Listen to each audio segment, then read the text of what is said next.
우리 대주제일교회는 어떻게 성도님들 서로 만나셨을 때 어떻게 인사하십니까? 인사하는 거 없습니까? 각 교회마다 방문해 보면은 예배 전에 서로 인사하시고 그러는 게 있는데, 저희 카자흐스탄에서는 처음 만나면은 카자흐말로 인사합니다. 살렘 이렇게 인사합니다. 쉽죠? 네, 우리 한번 좌우에 계신 분과 함께 우리 카자흐로 한번 인사해 보겠습니다. 살렘, 살렘. 네, 우리가 교회에서 많이 쓰는 용어하고 좀 비슷하지 않습니까? 샬롬하고 비슷하죠. 네, 그렇습니다. 평안, 샬롬. 카자흐 사람들도 가서 보니까요, 살렘이라는 그런 샬롬의 언어하고 같은, 의미하고 같은 그런 인사를 나누더라고요. 그럼 여러분이 잘 따라 하셨으니까 보너스로 카자흐 하나 더 알려드리도록 하겠습니다. 고맙습니다, 감사합니다. 카자흐어로는 라흐멧 그럽니다. 쉽죠? 네, 라흐멧 한번 해보겠습니다. 좌우에 계신 분을 보면서 라흐멧. 네, 주께서 일하시는 이 귀한 또 대조 제일교회 또 금요 기도회 성령 축제에 나와 주셔서 감사합니다. 라흐멧. 네, 아주 쉽습니다. 최지연 목사님이 여러분 기억하시죠? 네, 최지연 지금 선교사님 가정분들이 제가 사역하고 있는 그 카자흐스탄의 누르술탄이라는 곳에 와 계십니다. 네, 그래서 저도 거기서 사역하고 또 얼마 전까지 다시 들어오셨을 때 또 뵙고 아주 언어 배우시고 또 현지 교회 잘 또 참석하시고 또 최선을 다해서 그렇게 초기에 열심히 또 사역을 하고 계십니다. 저도 거기서 왔기 때문에 참 반갑습니다. 여러분들에게. 이 저녁 시간에 인생 말씀이라는 본문 우리 시편 118편 8절 9절 말씀으로 또 간증도 하고 또 여러 가지 카자흐스탄에 대한 그러한 소개도 하고 이렇게 말씀을 나누고자 합니다. 그래도 카자흐스탄이 어떠한 곳인지 여러분들에게 조금 개관을 해드리고 싶은 마음이 있어서 슬라이드를 몇 장 준비를 했습니다. 그래서 슬라이드를 좀 보여주시면 감사하겠습니다. 네. 우리 한국에서 인천공항에서 비행기를 타면은 카자흐스탄 화살표의 끝부분에 있는 카자흐스탄까지 여러분 몇 시간 걸릴 것 같으세요? 비행기로 이렇게 타서 중국을 거쳐서 몽골을 거쳐서 이렇게 카자흐스탄까지 갈 때 몇 시간 가면은 우리 카자흐스탄이라는 땅에 닿을 것 같으세요? 몇 시간이요? 3시간이요? 3시간 갈 수 있으면 정말 좋겠습니다. 네, 관문 도시라고 하는 그 알마티까지 가는 게 7시간입니다. 7시간. 그러니까 한국 인천공항에서 비행기를 타고 직항으로 갈 수 있는 첫 번째 도시가 알마티. 거기 7시간까지 걸립니다. 저는 이제 거기서 다시 비행기를 갈아타고 아니면 뭐 기차를 타든지 비행기로 2시간가량, 기차로 가면 한 20시간가량 이렇게 북쪽으로 더 올라가면은 아스타나라고 하는 그 도시가 있습니다. 그 도시에서 사역을 하고 있습니다. 여러분들이 카자흐스탄이라는 나라 아마 들어보신 분도 있고 또 들어보지 못하신 분도 있을 겁니다. 저도 선교사로 부르심을 받고 준비하기 전까지는 사실 카자흐스탄이라는 나라 잘 들어보지 못했고요. 그리고 또 그렇기 때문에 어디에 있는지도 잘 몰랐습니다. 근데 선교사로 하나님이 부르시는 것을 느끼고 기도하면서 준비하고 또 가야 될 하나님이 정말 어느 선교지로 나를 부르시는가를 놓고 기도하고 여러 나라들에 대한 것을 조사를 하면서 하나님이 카자흐스탄에 대한 마음을 주셨습니다. 그 땅에 뭐 선교지마다 다 사람이 필요하고 사역자가 필요하지만 그 카자흐스탄에도 사역자가 필요하다라는 그 기도 제목을 듣는데 제 마음 가운데 굉장히 감동이 오더라고요. 그래서 하나님께 제가 기도했습니다. 하나님 정말 저를 카자흐스탄으로 하나님께서 부르신다면은 카자흐스탄에서 사역하고 있는 선교사를 만나게 해 주십시오. 그럼 제가 하나님이 저를 카자흐스탄으로 부르시는 그 사인으로 알겠습니다. 그렇게 기도를 드렸습니다. 왜냐하면 카자흐스탄에서 카자흐 사람을 만나기도 어렵지만은 카자흐스탄에서 사역한 사람을 그 전에도 만난 적이 없었기 때문에 기도를 드렸습니다.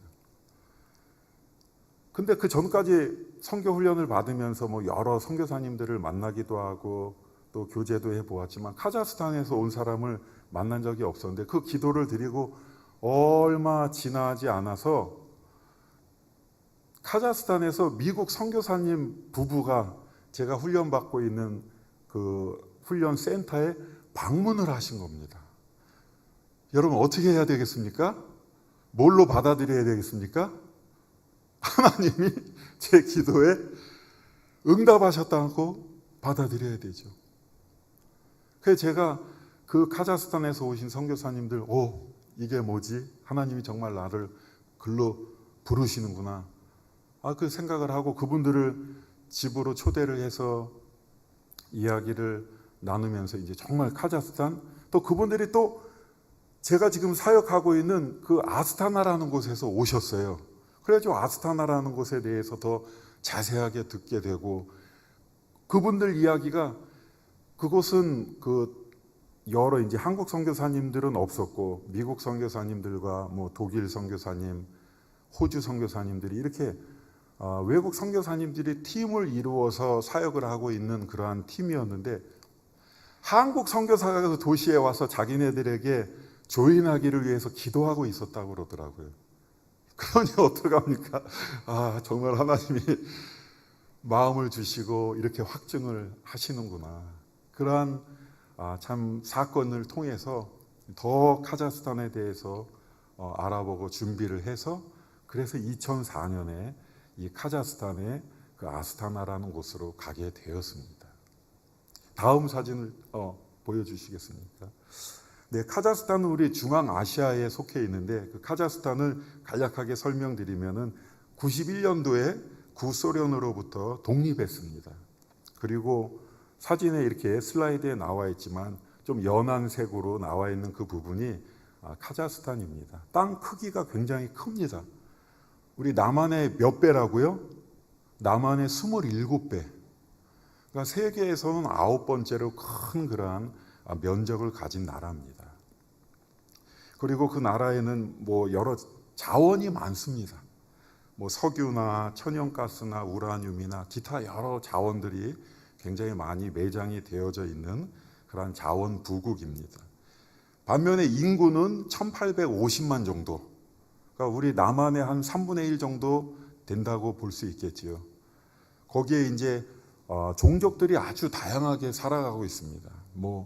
어떤 자료를 보면은 미니멈으로 90개 종족이 살아간다. 또 어떤 자료를 보면은 맥시멈으로 한 120개 종족이 살아간다. 그렇게 나와 있습니다. 여러 다양한 종족들이 살아가고 있는데요. 그 안에 이제 제일 큰 종족이라고 할 수 있는 종족이 사람들이 카자흐 사람들입니다. 카자흐인 66%를 차지하고 있고 러시아인이 또 20% 살아가고 있고요. 고려인이라고 여러분 많이 들어보셨죠? 고려인. 예, 고려인, 우리의 동포인 고려인이 또 18만 명 정도, 0.6% 정도 살고 있습니다. 그리고 GDP는 2020년 기준으로 9,130달러 정도 그렇게 나와 있습니다. 언어는 두 가지 언어를 사용합니다. 카자흐어와 러시아어. 카자흐어와 러시아어를 사용하는데 일반적으로 러시아어를 기본으로 다 사용을 하고 그 나라의 제일 큰 퍼센트를 차지하는 이 카자흐인들은 또 자기네 언어인 카자흐어를 또 말할 수 있는 사람도 있고 말하지 못하는 사람도 있습니다. 어쨌거나 공식어는 카자흐어고 공용어로 러시아어가 사용이 되어지고 있습니다. 우리 선교사들이 사실 선교지에 가면 제일 먼저 뭐를 배우게 되겠습니까? 언어를 배우죠. 언어를 배우고 문화를 익히죠. 저도 카자흐어를 이제 선교사님들이 그곳에 가셔서 10명의 선교사님이 사역을 시작하시면 10명 중에 거의 9명 이상은 러시아어를 배웁니다. 러시아어를 배워서 그 다민족 사역을 하게 됩니다. 그러나 저는 카자흐어를 배웠습니다. 왜?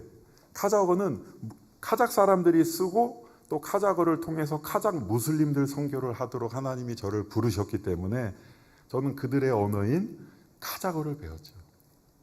최재현 선교사님도 카자흐어를 배우고 계십니다. 근데 선교사들이 가면은 언어를 배우는데 카자흐어, 여러분 제가 아까 뭐 쉽게 살렘, 뭐 라흐메 이렇게 했지만은 생전 처음 배우게 되는 언어이기 때문에 쉽지 않죠. 그래서 저뿐만 아니라 아마 선교사님들 대부분이 그 현지 언어를 배우면서 겪은 에피소드들이 많이 있습니다. 그리고 또 이 언어 때문에 거기 가면 어린아이 같이 그렇게 생활을 시작하게 되죠. 저도 카자흐어를 배우기 시작해서 가서 얼마 안 됐을 때입니다. 이제 뭐 언어만 배우고 살 수는 없잖아요. 시장도 봐야 되고 뭐 자녀들 유치원이나 어디도 가야 되고. 그러니까 언어는 모르지만은 삶을 생활해 나가야 되니까 어느 날 시장을 갔는데 장을 보고서 이제 집에 돌아오는 버스를 타야 되는데 그때만 해도 한국같이 이렇게 큰 버스가 아니라 우리나라 그 승합차라고 하죠. 뭐 승합차 같은 그러한 것이 또 버스의 기능을 많이 했던 때이기 때문에 그 시장에서 짐을 들고 이제 집으로 가는 그 승합차를 타는데 마침 또 운이 좋게 시장에 사람이 많으니까 그 앉을 수 있는 기회가 별로 없는데 마침 보니까 운전사 바로 옆자리가 비어 있는 거예요. 그래가지고 얼른 앞문을 열고 운전사 옆에 딱 탔습니다. 타고 얼른 차비를 꺼내가지고 뭐 운전사에게 줘도 되고 뒤에 이제 그 안내원이라고 하나요? 그 차비 받는 사람들이 있습니다. 그러니까 그 사람도 있는데 줘도 되는데 저는 운전사 옆에 탔으니까 얼른 차비를 꺼내가지고 운전사 손에다 줬습니다. 그리고 이제 앉아서 이제 차가 출발을 했습니다. 근데 한 정거장 정도 갔을까요? 두 정거장 정도 갔을까요? 누가 뒤에서 제 여기 뒤 어깨를 이렇게 칩니다. 이렇게. 그 누구지? 칠 사람이 없는데 이렇게 보니까 안내원이 이렇게 하는 거예요. 뭐죠? 의미가? 차비 내라는 거죠. 근데 저는 차비 냈잖아요. 기사한테. 냈다라는 말을 배우지를 않은 거예요. 언어를. 나 차비 냈어. 냈다라는 말을 배우지 않아가지고 말을 못하는 거예요. 그러니까 그 운전기사나 그 차비 받는 사람이나 차비 안 내고 타려는 사람으로 생각을 하는 거죠. 그 영어로 얘기해봤자 그 사람들 영어 모르니까. 그러니까 차비를 내라는 거예요. 계속. 냈다라는 말은 할 줄 모르고. 여러분 어떻게 해야 되겠습니까? 그러한 상황에서는. 냈다고 해도 안 하고 그러니까 계속 그냥 앉아있자니 시선이 따가운 거죠. 저 무임승차하고 막 가려고 하는 저 어디서 왔는 거 거의 이제 중국인으로 많이 이렇게 불리거든요. 말 안 하고 가만히 있으면 저 중국인 안 내고 타고 간다고 따가운 시선을 하던. 근데 내리자니 무임승차 하려고 하다 들켜가지고 내리는 사람 마냥 그래 또 하자니 어떻게 해야 되나 앉아있다가 결국은 기사가 하도 내리라고 화를 내가지고 중간에 내려가지고 무거운 짐을 들고 다른 차를 타고 돌아왔던 그러한 적이 있습니다. 선교지에 가가지고 이렇게 선교사들이 저도 그렇고 새로운 언어를 배우면서 다시 태어나는 거죠. 그 나라의 문화와 언어를 가지고. 그렇게 참 겪었던 참 일이 있어가지고 지금은 이제 그 시기를 이제 지나가서 참 언어 배우는 것이 어려웠지만은 하나님의 은혜로 또 언어를 잘 또 배우고. 그러니까 가보니까는 외국 사람이 카자흐어를 배우겠다고 한 적이 없어가지고 선생님이 없는 거예요. 가르쳐줄 선생님이. 누가 외국에서 와가지고 자기네 그 러시아어를 배우지 카자흐어를 배운 사람이 없어가지고 도시에서는. 그래가지고 참 어려운 일들이 많이 있었지만은 언어를 잘 배우고 사역을 해오고 있습니다. 다음 슬라이드를 보시면 종교 현황도 잠시 말씀드리면 이슬람교가 또 70%입니다. 정교회도 23%, 또 무신론자도 2.8%, 또 기독교가 2.3% 이렇게 산출이 되어 있습니다. 이 기독교 안에는 우리가 생각하는 그냥 우리 같은 그런 개신교 그 성도들, 그리스도인들만 있는 게 아니고 이단 사입이 다 포함이 되어져 있습니다. 그 숫자가 다 포함이 돼서 2.3%. 그래서 제가 2004년에 가서 보니까요, 제가 있는 도시에 선교사님들이 많지 않았지만은 그래도 교회를 개척하셔서 사역을 이끌어 가시는데 성도들이 많으면 20명, 30명, 40명 정도 되었어요. 근데 제일 큰 우리 기독교 집단은 여호와의 증인이었습니다. 그때 당시에 제 언어를 가르쳐주는 그 언어 헬퍼가 어떻게 하다 보니까는 여호와의 증인이었어요. 나중에 알고 보니까. 자기네는 500명이 모인대. 500명. 그 도시에. 얼마나 큽니까? 그러니까 그런 사람들이 기독교라는 2.3% 안에 들어가 있는 거고요. 그리고 그 슬라이드에 나와 있었지만 무슬림들인 이 카작 사람들, 1200만 명이 넘는 그 카작 사람들 안에 그냥 그리스도인이라고 자기를 생각하는 사람들은 8,000명 정도 된다고 합니다. 통계상으로. 그러니까 1200만이 넘는 이 카작인들 중에는 그리스도인이라고 생각하는 사람이 한 8,000명 정도. 여전히 0.07%에서 최대 0.1%. 그래서 여전히 미전도 종족이라고 그렇게 불리고 선교가 많이 필요한 그러한 종족이 카작 종족입니다. 다음 슬라이드를 보여주시면 선교지 상황은 어떤가? 우리 카자흐스탄은 무슨 이란이나 이라크나 사우디아라비아나 아프가니스탄이나 그런 것 같이 이렇게 강한 무슬림, 이슬람은 아닙니다. 우리가 그 민속 이슬람이라고 그렇게 부르죠. 그러니까 우리가 불교 믿는 사람들이나 이런 사람들도 절에도 안 가고 조공도 안 하고 하지만 그냥 부모님들이나 조상들이 불교 믿으면 자기도 불교 신자라고 이렇게 이야기하는 것 같이 여기도 그냥 자기의 조상들이 이슬람을 믿었기 때문에 나도 그냥 이슬람 무슬림이라고 고백하는 사람들이 많았습니다. 예전에는. 근데 지금은 상황이 많이 바뀌었어요. 우리가 개신교 선교 시작된 게 이제 독립 이후부터로 보면 30년이 되었습니다.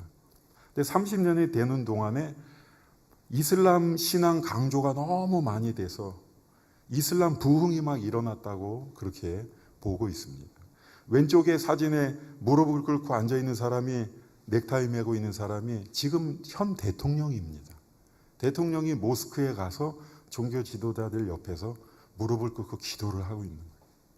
그러니까 이러한 것들이 이제 매스컴을 통해서 막 대중에게 보여지니까는 더 효과가 막 많은 거죠. 신앙이 강조되어지고.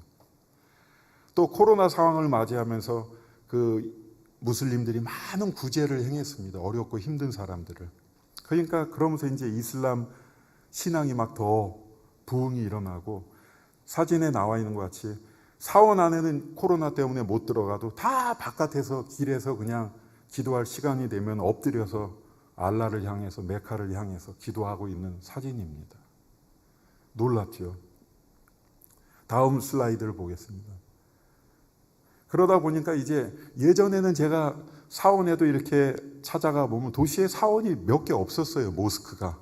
그리고 또 가보면은 그렇게 무슬림들이 많이 들어와 있지 않아서 역시 그 민속 이슬람이기 때문에 좀 약하구나. 이제 이런 생각을 많이 했는데 지금은 모스크도 계속 증가하고 있습니다. 새로운 모스크가 계속 지어지고 있고 또 처음에는 5,000명 들어가는 중앙아시아에서 가장 큰 모스크를 지었다고 자랑을 하는데 다음 슬라이드를 보시면은 3만 명 규모의 모스크를 저희가 사역하고 있는 이 누르술탄 아스타나라는 도시에 건설 중에 있습니다.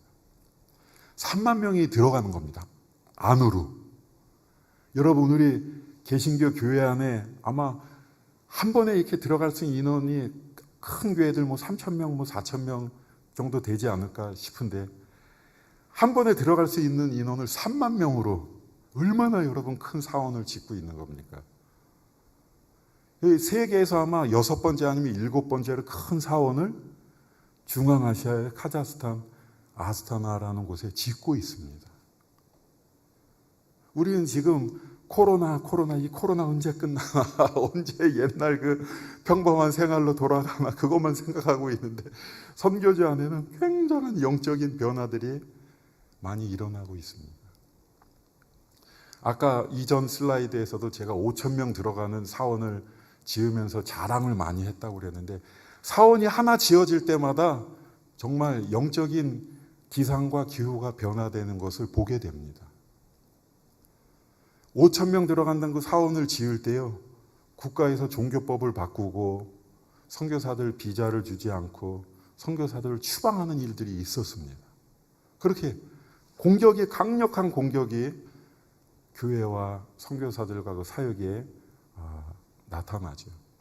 이 3만 명 규모의 모스크를 건설하고 있는데 참 마음이 두렵고 걱정과 염려가 많습니다.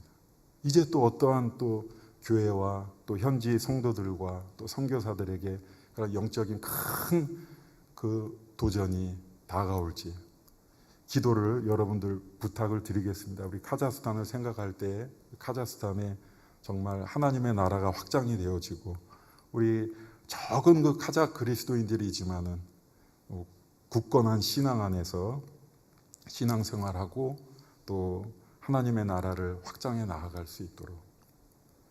다음 슬라이드를 한번 보겠습니다. 제가 사역하고 있는 곳은 누르술탄, 지금 현재는 이름이 누르술탄이고 예전은 아스타나라고 그렇게 불렸던 도시입니다. 카자흐스탄의 수도요. 그리고 왼쪽에 이렇게 타워같이 보이는 게 바이테렉이라는 타워입니다. 우리 아스타나의 랜드마크 같은 97m 타워입니다. 97m 타워를 세우게 된 게 97년도에 수도를 알마티라는 곳에서 아스타나라는 곳으로 천도를 하면서 대통령이 아이디어를 내서 이 바이테렉이라고 하는 타워를 만들었습니다. 지금도 뭐 다른 도시에서 아스타나를 방문한 사람들은 이 타워를 꼭 올라가 봅니다. 우리 서울에 오면은 옛날에 남산타워 올라가 보듯이 이 타워를 꼭 올라가 봅니다. 그리고 또 누르술탄은 세계에서 가장 추운 수도 중에 하나입니다. 수도 중에 하나예요. 이게 지금 영하 40도입니다. 이게 1월 12일에 나왔던 그러한 온도입니다. 그러니까 수은주로 영하 40도에 체감 온도로는 영하 52도입니다. 굉장히 춥죠. 근데 그곳에서 사람들이 살아가고 있습니다. 또 선교사들이 선교 사역을 하고 있습니다. 제가 거기 가서 추운 겨울에 여러분 생각해 보십시오. 영하 40도, 또 어쩔 때는 영하 50도 막 이렇게 내려가는데 사람들은 다 살아갑니다. 노상에서 뭐 물건 파는 사람들도 다 물건을 팔고 추운 날씨에 다 일터에 다니고 학교에 다닙니다. 근데 보면은 막 마음이 너무 아픈 거예요. 뭐가 아픈가 하면은 버스를 타기 위해서 버스 기다릴 때 여러분 영하 30도, 40도 아래 내려가는데 버스를 15분, 20분, 30분씩 기다린다고 생각해 보세요. 얼마나 춥겠어요. 그래서 제 기도 제목 가운데 하나가 좀 실내 버스 정류장들이 만들어지는 거예요. 남자들도 힘들지만 여자분들은 더 힘들거든요. 성도들 보면 막 교회 온다고 할 때 겨울에 뭐 발이 다 꽁꽁 얼잖아요. 그 추운데 막 30도, 40도 내려가는 곳에서 뭐 적으면 20분, 많으면 30분씩 막 기다렸다가 하면 제가 성도들한테도 기도하라고 하죠. 왜?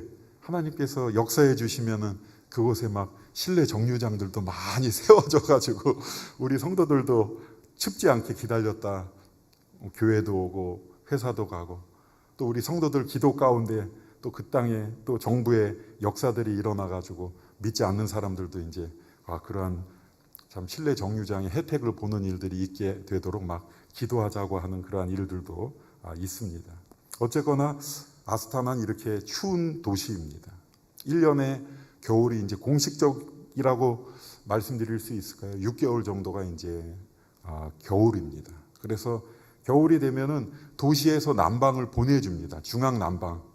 도시에서 그걸 보내주는데 10월 14일부터 4월 14일까지 보내줍니다. 난방을. 그러니까 뜨거운 물을 보내주면은 그게 이제 벽에 있는 저런 쇠를 달구어 가지고 거기서 이제 공기를 데펴서 이렇게 집안을 훈훈하게 하는. 그러면 10월 14일부터 4월 14일까지 6개월이죠. 근데 이제 그 앞뒤로 한 달씩 이제 추운 거예요. 그러다 보면은 결국은 제 생각에 한 7, 8개월은 겨울 같은 그런 느낌이 드는 도시입니다. 다음 사진을 보겠습니다. 저는 그곳에서 이제 카작 무슬림 사역을 하고 있습니다. 이 카작 사람들, 우리가 카자흐스탄이다, 뭐 우즈베키스탄이다, 뭐 키르기즈스탄이다, 그러한 스탄자 들어가는 나라들 이름 들어보셨잖아요. 이 스탄이라는 말은 누구누구의 땅이라는 그러한 뜻입니다. 그럼 카자흐스탄의 의미는 카작 사람들의 땅이라는 뜻이죠. 근데 이 카자흐라는 카작 사람들을 칭하는 이 단어의 뜻은 얽매이지 않는 사람들이라는 뜻입니다. 그러니까 카작 종족을 특징 지을 때 얽매이지 않는 사람들이야. 얽매이기를 싫어하는 사람들이야. 유목민족이거든요, 조상들이. 그러니까 얽매이기를 싫어하는 사람들이에요. 근데 이제 저는 그곳에서 그러한 사람들을 예수 그리스도께 메인 사람들이 되게 하는 게 저의 사역이라고 생각을 하고 있습니다. 이 카작 사람들을 제가 뭐 선교하러 가기 전에는 만나봤겠습니까? 어떤 사람들인지 뭐 어떻게 알겠습니까? 이 사진에 나와 있는데 이게 이제 저희를 초대해 주신 현지인 집에 처음 가본 거예요.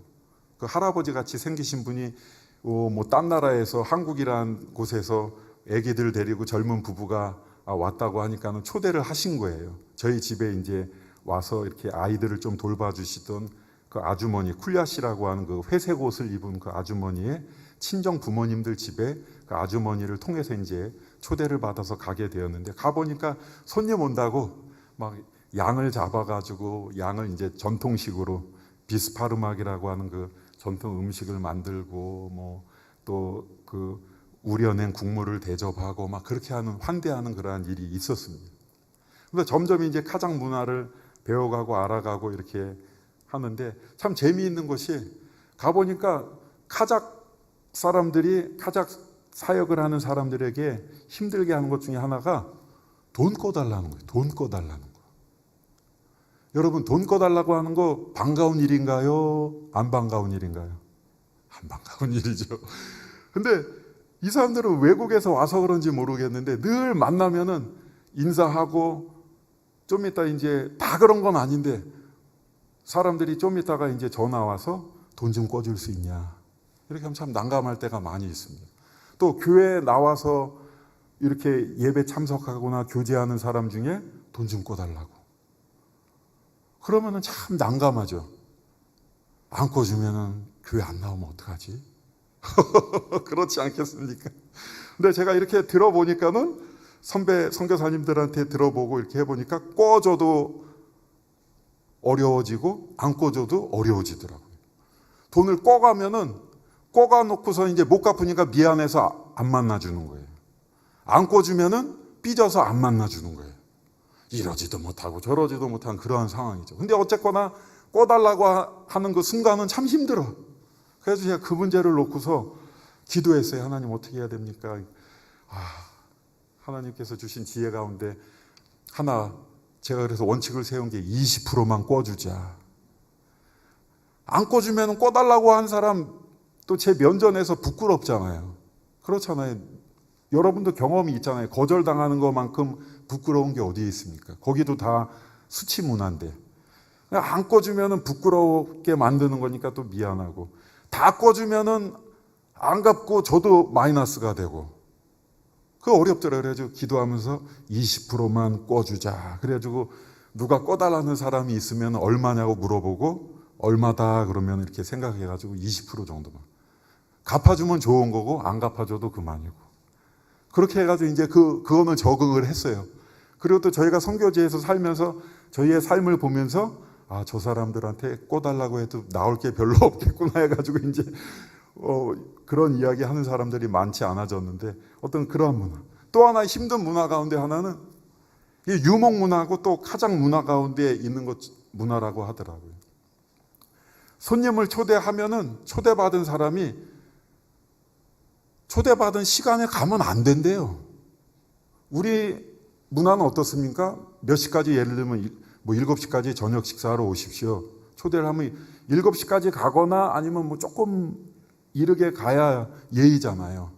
근데 여기는 중요한 사람일수록 늦게 오는 게 문화래요. 약속 시간에. 도대체 본인들도 싫대요, 그게. 힘드니까. 근데도 그게 어디서부터 시작됐는지 모르는데 그러한 문화가 있대요. 그래서 초대받았을 경우에 저도 항상 1시간 정도는 뒤에 갑니다. 왜냐하면 시간 맞춰서 가보면 아무것도 준비가 안 돼 있어요. 그럼 막 초대한 사람도 막 민망해요. 그래서 사실이구나 싶어가지고 7시까지 오라 그러면 한 8시에 가요. 그러다 보니까 그 시간이 이제 뒤로 길어지죠. 뭐 밤늦게까지 하고. 또 반대로 현지인을 초대할 수도 있잖아요. 초대하면 또 초대한 게 힘들어. 왜? 제 시간에 안 오니까. 우리 한국 사람들은 어떻습니까? 어떻게든 손님들에게 식지 않은 음식을 대접하기 위해서, 따뜻한 음식을 대접하기 위해서 시간을 맞춰가지고 만들어 놓는데 안 와요, 그 시간에. 제가 한국에 나오기 전에도 우리 교회 청년들 봉사 많이 하고 헌신 많이 하니까 청년들만 직장 끝나고 시간을 생각해서 7시까지 오라고 그랬더니 몇 시에 왔을까요? 8시 반에 왔어요. 그때쯤 되면 이제 막 마음속에서 막 이렇게 막 뭐가 올라와요. 괜히 초대했네. 아이고 또 그런 생각 많이 하는 그런 문화들이 있는 사람들, 이 카작 사람들입니다. 이 카작 무슬림에게 사역을 하면서 한 사람 한 사람 다음 슬라이드를 보여주시기 바랍니다. 예. 그래서 이제 복음을 전하고 저는 이제 그곳에 갈 때 어떤 뭐 학교 사역이라든지 NGO 사역이라든지 이런 사역을 위해서 하나님이 저를 부르셨다고 생각하지 않았어요. 저는 하나님께서 부르셨을 때 그곳에 복음을 듣지 못해서 믿지 못하고 있는 사람에게 네가 한 알의 아스피린과 같은 그러한 사람으로 복음을 전해라. 그래서 저는 그곳에 이제 복음 전하는 일, 예수 믿지 않는 사람들에게 그리스도를 전하는 일을 위해서 갔습니다. 그래서 그곳에서 이제 언어를 배우면서 복음을 전하는데 첫 열매가 이 아셈이라고 하는 자매입니다. 얼마나 여러분 귀합니까? 선교의 첫 열매죠. 이 자매는 저희가 언어를 배우는 동안에 저에게 언어 헬퍼로 매일 정해진 시간에 와서 언어 공부를 도와주던 사람입니다. 근데 저와 저희 아내 선교사가 기도하면서 이제 12월 25일 크리스마스 때, 성탄절 때 복음을 전해보자.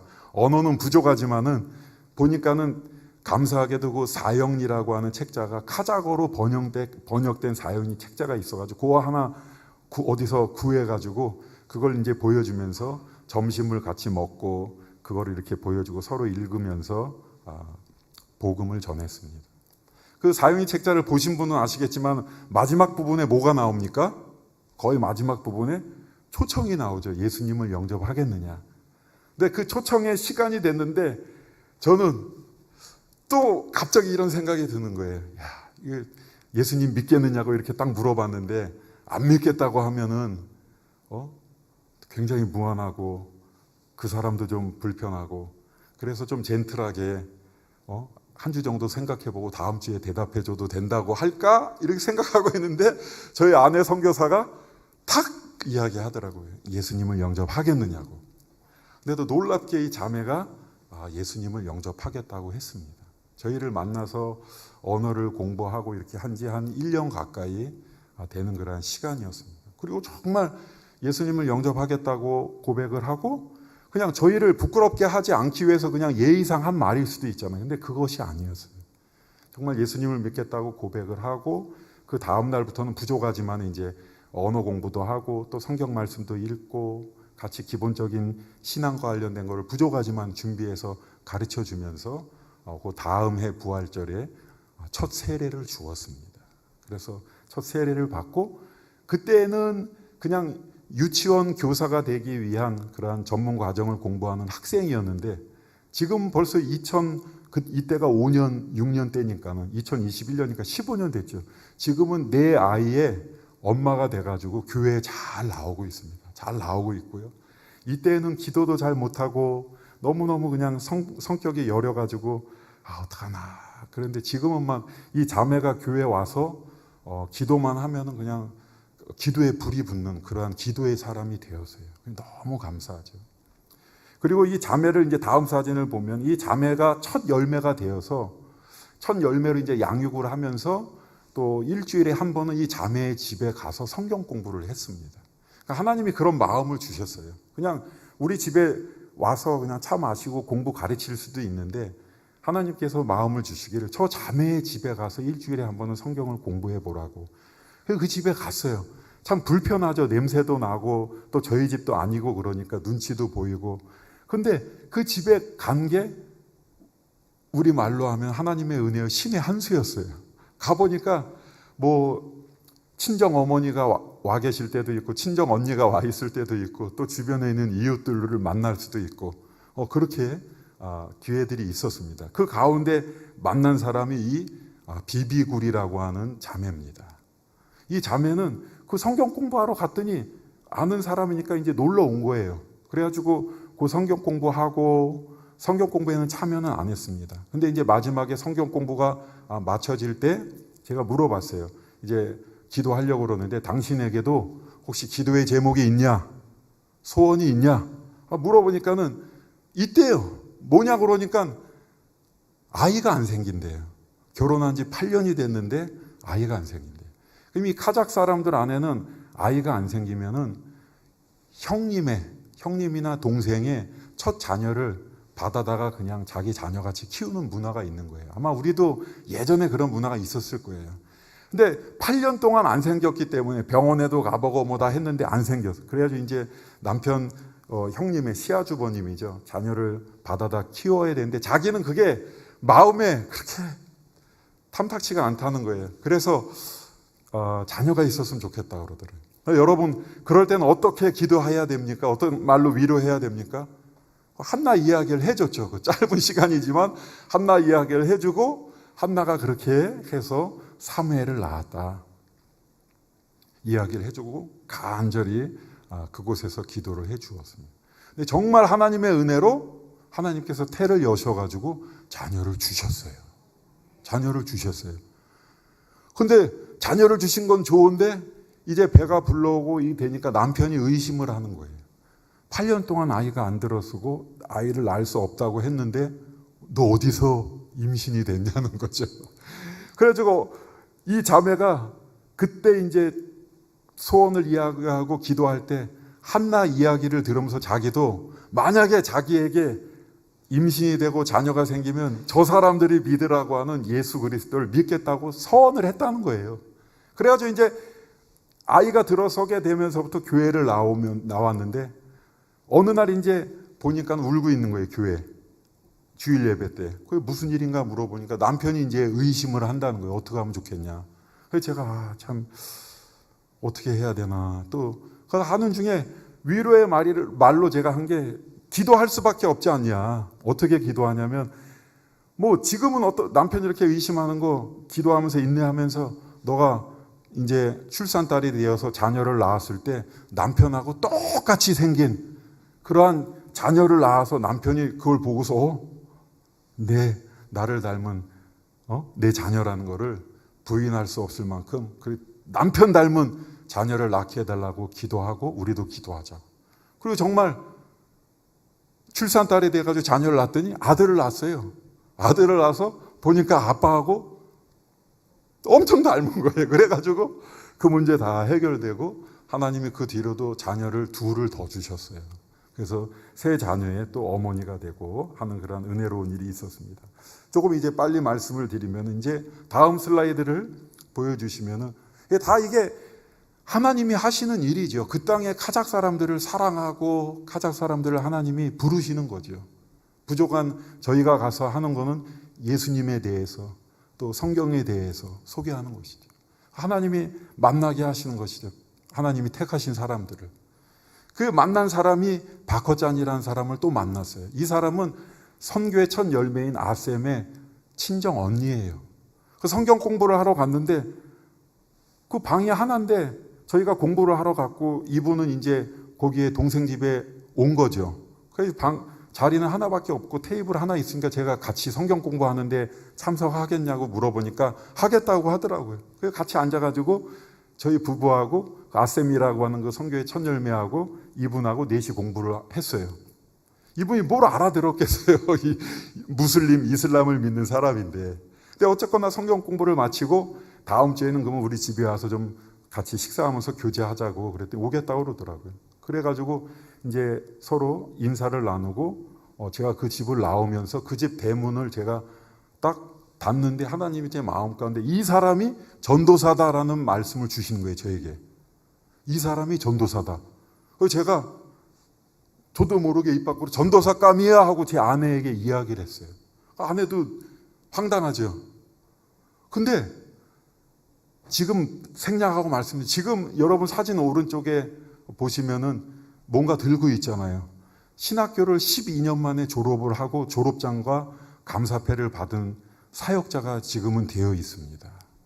하나님께서 그때 만났을 때 어떠한 상황이었냐면은 남편이 남편한테 버림을 받고 시어머니로부터 버림을 받고 너무 화가 나고 분해서 자녀들도 다 내버려 두고 이 여동생이 있는 그 도시로 그냥 몸만 짐도 하나도 안 가져오고 그 분한 마음과 상처 입은 마음을 가지고 그냥 나 이제 새로운 삶을 거기 가서 나만의 삶을 살아야 되겠다고 온날 저희가 가서 성경 공부하러 갔던 거예요. 거기서 그때 만난 거예요. 그러면서 이 사람들이 부족한 카자거지만 뭐 예수 그리스도를 이야기하고 복음을 이야기하는 걸 듣고 그러면서 관심을 가지면서 저희가 초대하니까 이제 교회 가정에서 예배를 드리고 있었는데 가정 예배에도 오고 하면서 어느 날은 예배가 끝났는데 이제 한 3-4번 정도 예배 드린 때로 기억이 나는데 물어보더라고요.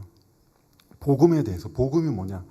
또 우리가 이야기하려고 하는 게 뭐냐? 그래서 저희가 성경의 말씀을 가지고 복음을 설명을 했습니다. 특별히 하나님의 은혜로 죄를 용서함 받고 하나님의 은혜로 우리가 구원을 받는다는 걸 이야기했을 때 정말 이분이 지금도 안 잊혀져요.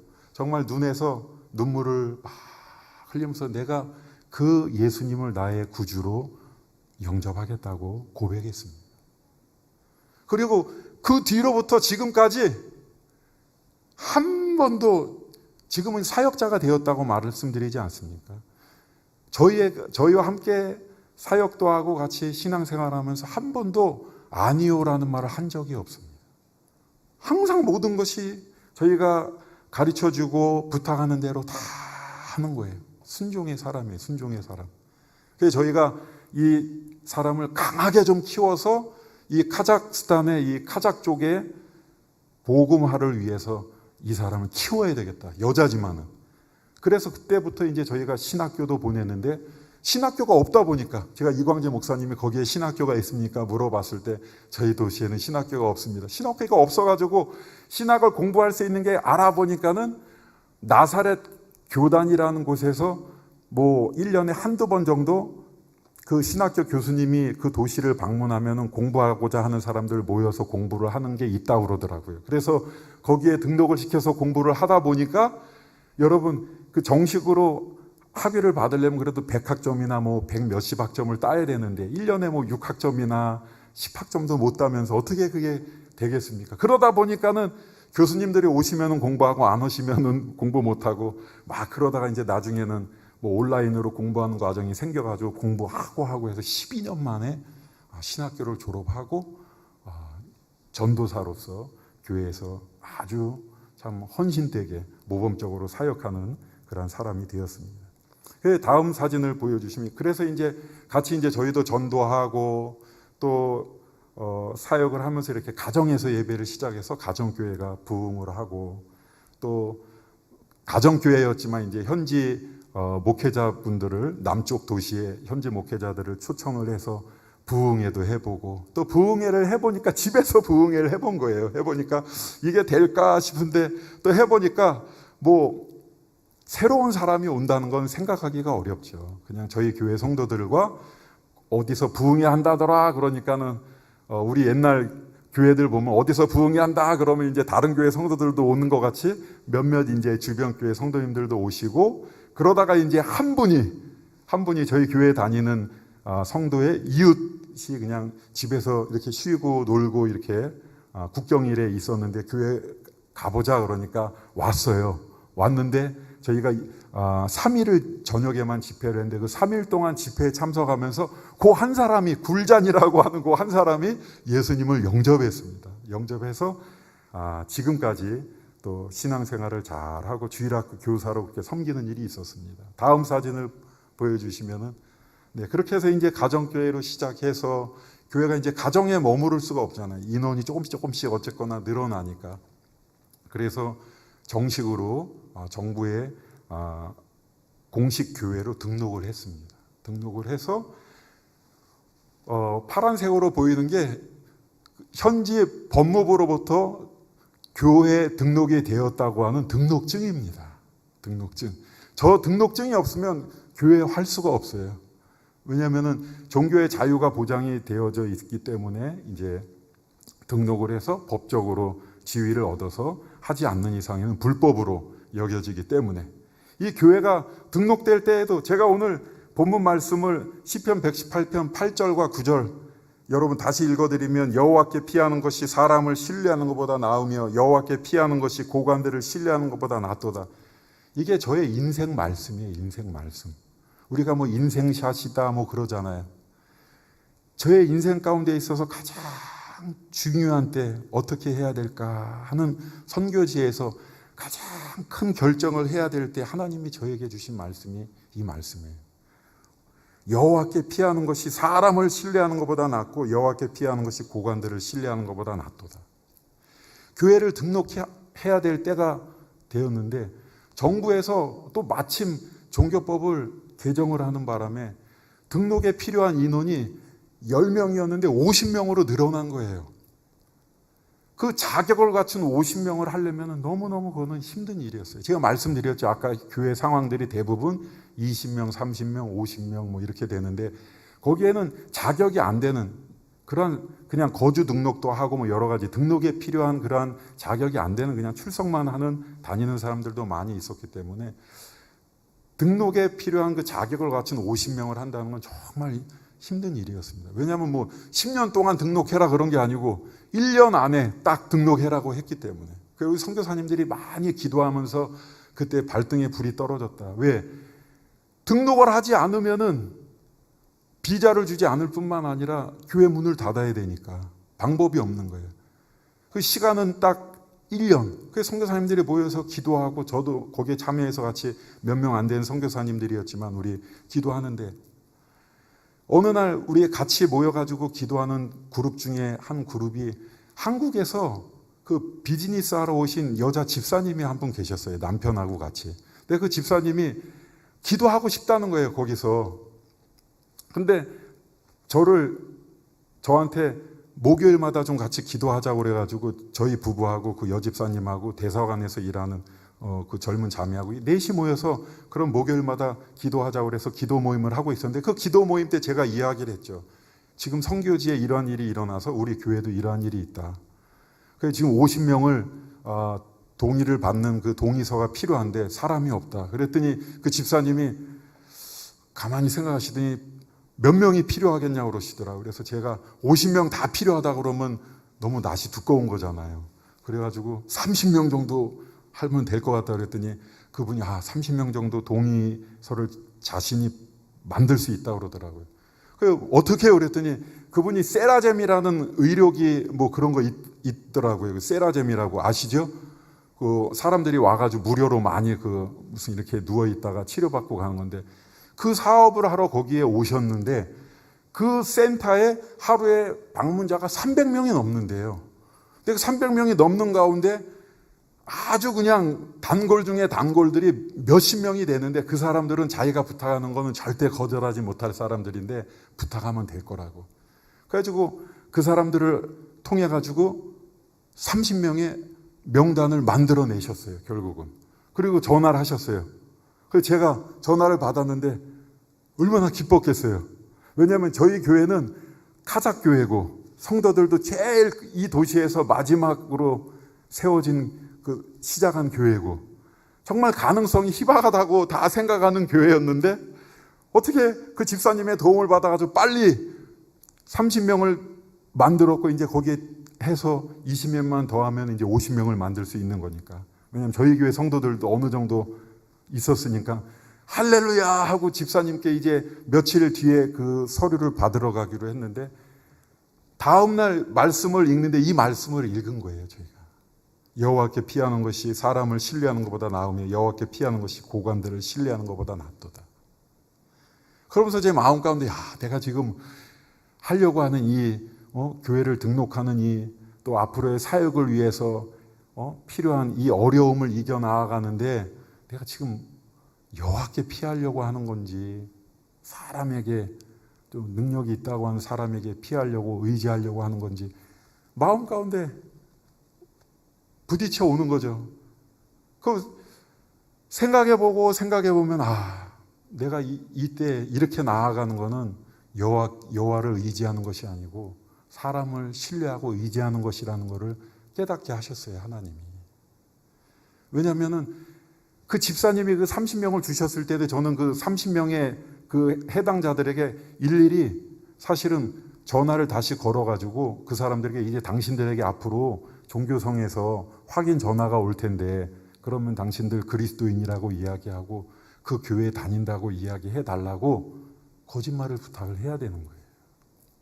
근데 그거는 뭐 그렇게 할 수도 있다고 하면 할 수 있겠지만은 여호와께 피하는 것이 아닌 거라는 걸 알게 됐어요. 그래서 집사님께 제가 그거를 결심을 하고 내가 그거를 받지 않겠다. 그 여호와께 피하는 길이 하나님이 어떻게 해라 그게 여호와께 피하는 것이다 명확하게 알려주시진 않았지만 적어도 사람 피하는 거는 사람을 의지하는 건 내가 포기해야 되겠다. 그리고 그거 받지 않고 기도하면서 하나님 앞에 만약에 이렇게 해가지고 하나님 제가 정해진 기한 안에 교회가 등록이 안 되고 비자를 받지 못해서 한국으로 철수해야 된다고 하면은 그것도 하나님께서 책임지실 줄로 믿고 그렇게 하겠다고 그렇게 했어요. 그리고 성도들에게도 이제 그 상황을 이야기하고 기도 부탁하고 그 뒤로 정말 하나님께서 은혜를 주시기를 기적이죠. 여호와께 피한 자에게 하나님께서 보여주신 기적이죠. 매주 교회 갈 때마다 새로운 사람이 와 있는 거예요, 교회에. 어디서 왔는지 몰라. 이게 아는 사람 통해서 오거나 물어서 다른 도시에서 신앙생활해서 오거나 그런 사람들이 계속 매주마다 오는 거예요. 마치 이스라엘 백성들에게 매일매일 만나와 메추라기를 주신 것 같이. 그래가지고 그 사람들의 도움을 받아가지고 50명을 채웠어요. 1년 가까이 됐을 때. 그리고 1년 가까이 됐을 때 시간이 조금 2분만 제가 더 말씀드리겠습니다. 그런 와중에 이제 서류가 다 다른 서류까지 갖춰져가지고 내야 될 때가 됐는데 또 한 번 시험이 오는 거죠. 이 50명에 들어있었던 인원 중에 3사람이 불과 한 1주 정도밖에 안 남은 때 전화를 해가지고 아무리 생각해도 자기네 이름이 거기에 들어가면 안 될 것 같대요. 자기네 이름을 좀 빼주고 철회시켜달라고 그러더라고요. 마음 같아서는 너무 늦었다 이제 끝이다 아니면 뭐 미리 냈다 뭐 이렇게 할 수도 있는데 알았다고 그러고 그 사람들 뺐어요. 빼고 시간은 부족하고 서류가 가장 중요한 서류 중에 하나인 3사람이 부족한데 어떻게 해야 되나. 그런데 이제 하나님께서도 지혜를 주시기를 정해진 시간 안에 아예 접수조차 못하면 그건 완전히 아웃될 수도 있는 거잖아요. 더 큰 불이익을 받을 수도 있잖아요. 서류가 미비하지만 미비한 대로 한번 내봐라. 그래가지고 그 서류를 갖다 냈어요. 왜냐하면 서류를 이렇게 검토하면서 미비하면 하니까는 반려가 되면 어느 정도 시간은 벌 수 있으니까 그 안에 어떻게든 해보려고. 그래서 내고 한 달 정도 되었을 때 전화가 왔어요. 종교성에서. 전화를 받았을 때 어떤 생각을 했겠어요? 아유 그럼 그렇지. 이게 그 미비한 부분 때문에 서류가 반려가 되는구나 하는데 전화기에서 하는 얘기는 당신 교회가 등록이 통과가 되었는데 왜 등록증을 아까 보여드렸죠? 등록증이 나왔는데 찾아가지 않느냐는 거예요. 할렐루야. 저는 하나님이 가려주셨다고 생각해요. 그 사람의 눈을. 그래가지고 정말 인간적인 눈으로 봐서는 그 도시에서 등록하기도 어렵고 등록한다고 해도 제일 마지막에 어렵게 할 수밖에 없었을 것이라는 그러한 인간적인 생각으로는 그런 상황이 있을 수밖에 없는 저희 교회가 1등으로 등록이 됐어요. 그 도시에서. 할렐루야. 그래가지고 이제 그 서류 받아가지고 이제는 마음이 놓이니까 그 부족한 3사람 나중에 이제 찾아가지고 다시 이제 그 보완해 가지고 지금까지 사역을 하고 있는 것이죠. 할렐루야.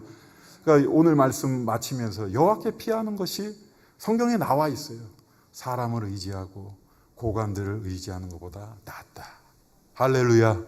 우리가 어려운 때를 많이 만나고 지나가고 있습니다. 우리가 그때 하나님께서 이미 답을 알려주셨어요. 여호와께 피하라. 그게 낫다.